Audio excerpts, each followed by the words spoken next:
أعوذ بالله من الشيطان الرجيم بسم الله الرحمن الرحيم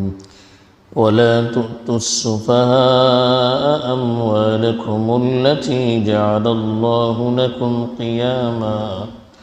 وارزقوهم فيها واكسوهم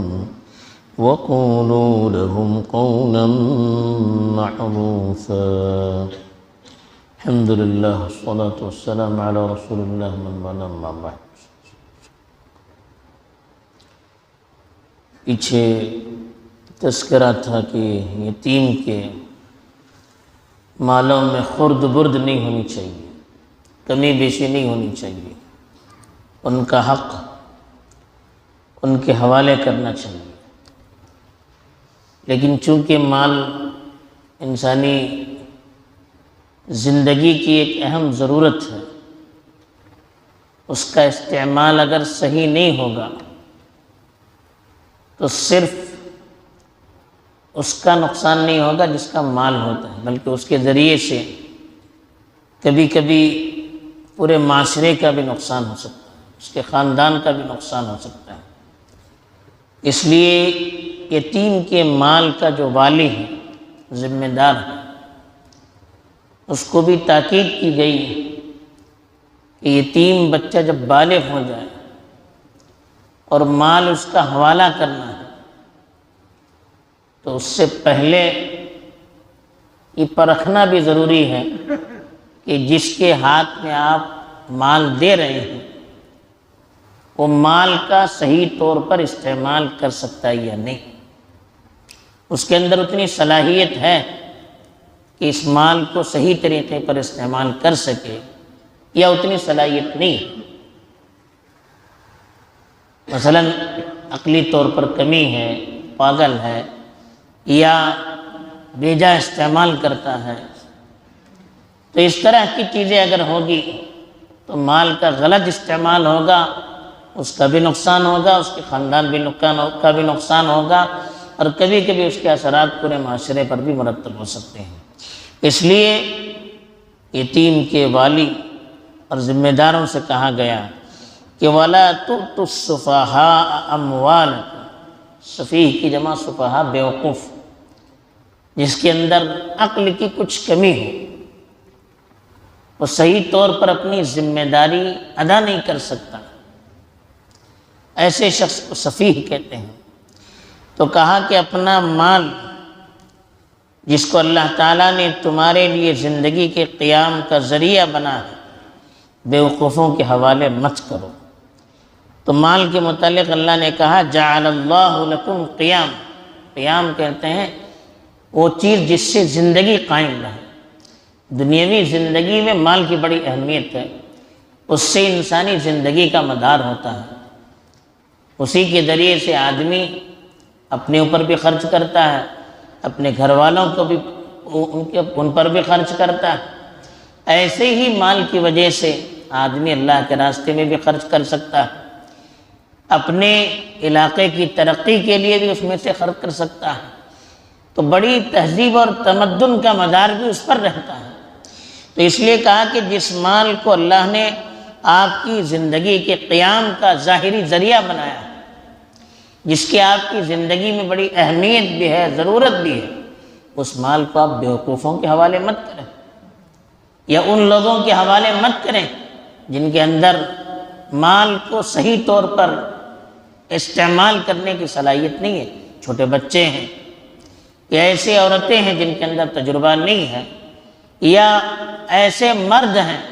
جو ذرا بیوقوف ہیں یا پاگل ہیں، تو ان کے حوالے مت کیجیے،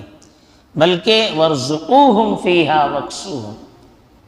اس میں سے مال آپ ان کو کھلائیے، ان کو پہنائیے، یعنی آپ ان پر خرچ کیجیے ان کے مال میں سے، لیکن ان کے ہاتھ میں فی الحال مت دیجیے جب تک کہ ان کے اندر صلاحیت پیدا نہ ہو جائے۔ پھر کہا وَقُولُوا لَهُمْ قَوْلًا مَعْرُوفًا، ان کے ساتھ بھلی باتیں کیا کیجیے، یعنی جب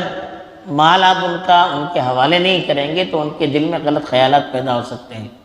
کہ فلاں میرا مال خود سے اپنے پاس کیوں رکھ رہا ہے، خود تو خرچ کر رہا ہے میرے اوپر، لیکن میرے حوالے کیوں نہیں کر رہا؟ یہ بچہ جب بڑا ہو جاتا ہے تو اس کے دل میں خیال آ سکتا ہے۔ یا ایک آدمی بالغ ہو چکا ہے لیکن اب اس کے اندر وہ صلاحیت پیدا نہیں ہوئی ہے جو صلاحیت ایسے شخص کے لیے درکار ہے جو مال کو صحیح استعمال کر سکے، یا اسراف زیادہ کرتا ہے جس کی وجہ سے اس کے ہاتھ میں ہم نے ابھی مال نہیں دیا، تو اس کے دل میں غلط فہمی پیدا ہو سکتی ہے۔ کہا کہ ایسے شخص کو بھلی بات کہہ کر سمجھاتے رہیے، ان کو بتاتے رہیے کہ مال آپ کا ہی ہے، آپ ہی کے حوالہ کیا جائے گا، لیکن ابھی جو ہم نے آپ کے حوالے نہیں کیا ہے اس میں مصلحت خود آپ کی ہے، فائدہ خود آپ کا ہے۔ ایسے حالت میں میں آپ کے حوالے کروں گا تو ممکن ہے کہ آپ کا مال بیجا صرف ہو جائے، غلط جگہ پر استعمال ہو جائے، لوگ آپ کو دھوکہ دیں، آپ کو بہلا پسلا کر آپ کا مال ضائع کر دیں۔ تو اس لیے میں نے کچھ مدت کے لیے اپنے پاس رکھا ہے تاکہ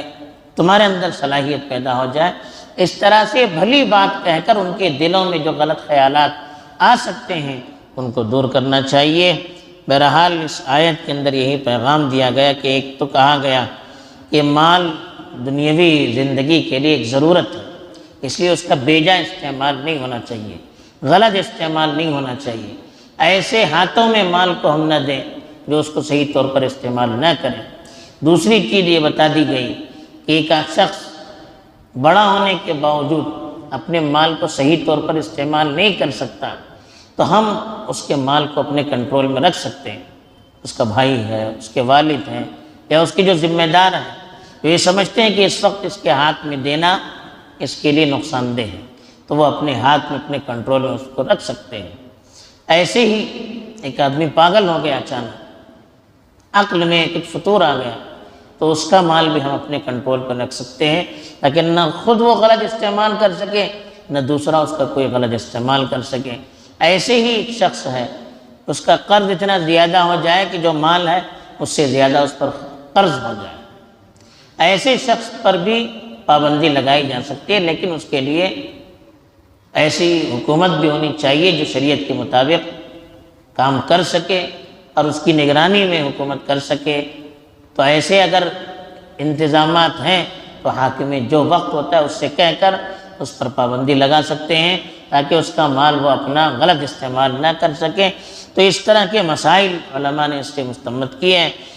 ایک تیسری چیز علماء نے اس سے یہ بھی مستنبط کی ہے کہ جو مال رہتا ہے اس پر خرچ کرنا چاہیے،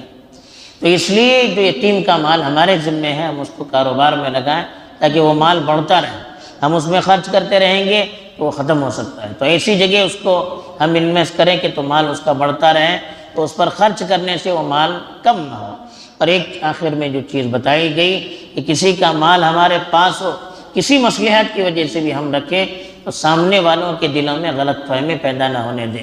بلکہ ان کو صحیح طور پر بتا دیں کہ کیوں ہم نے وقتی طور پر مال اپنے قبضے میں رکھا ہے۔ تو اس سے معاشرے کے اندر اصلاح بھی ہوگی، بدزنی بھی نہیں ہوگی، مال کا صحیح استعمال بھی ہوگا۔ اللہ تعالیٰ صحیح سمجھ عطا فرمائے، آمین۔ وآخر دعوانا الحمدللہ۔